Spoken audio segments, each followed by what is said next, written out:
YB, let's start. Yeah. So I think we have to start with this, right? So do you feel betrayed by your party? No. I don't think in the struggle there is nobody or anybody, right? So it is a choice. You see, part of the struggle that we assert for, we trying to fight for freedom, we try to fight for justice. It is a choice that each individual must make, and therefore we are not doing buying amanah saham, or we are not trying to invest ourselves in anything, because when we make a choice, then it comes together with all the consequences of the choices that we make. So for me, of course, people say political parties like that, like this, like that, but I'm conscious about it. There is a possibility that I will be let down, or I will be eliminated one day. But for me, that is just part of the struggle. Right. Thank you so much. That's very magnanimous, right? So, if you were dropped, for younger blood, as Datuk Seri Anwar Ibrahim said, and he's not exactly a spring chicken himself, right? So don't you think there's some contradiction there? No, I think I'm not so concerned about when I was dropped, because I was given to the younger blood. I think for me, it's a question of, first, it's an organization question, right? When the party need to strengthen itself, it always requires people who can work there and connected with the people. And then when we promise somebody that, okay, there is one term in exchange, one term for transition, then I'll come back. And this is also issues that we have to honor our agreement, right? Thirdly, partly I also know why I was dropped, which I disagree. And I have to show that I disagree with the decision.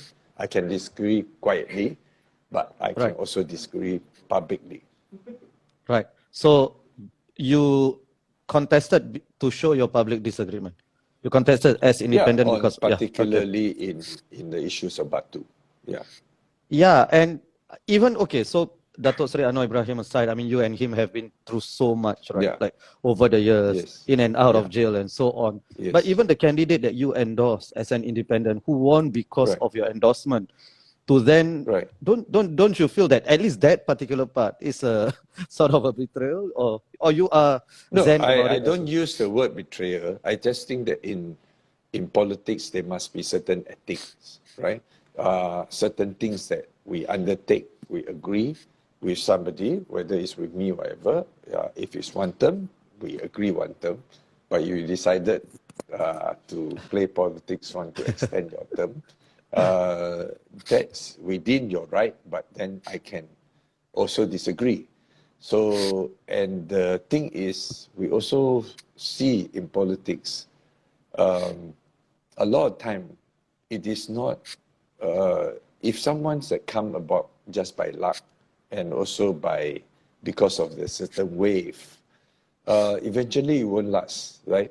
My public stand, right, whether it's the last round when I endorsed the incumbent, or this round when I went against him, both are the issues that I want to bring out. Is that we, as a politician, you can't just purely by this sort of wave of luck, but eventually you have to come down to the real world, trying to present what are you bringing up for the communities. So I'm glad that with no regret, I didn't win the election, but throughout the 2 weeks period, for me, it's very fruitful, because I was able to be very compact, bringing out the issues, the contradiction in terms of selection of candidate, the contradiction about connecting with the grassroots, with the community. and then the contradiction between taking on big issues that supposed to be debated in the election campaign, even though election is about winning, but at the same time there must be narrative that to have public awareness purposes. So I was able to bring out those issues and policy debate.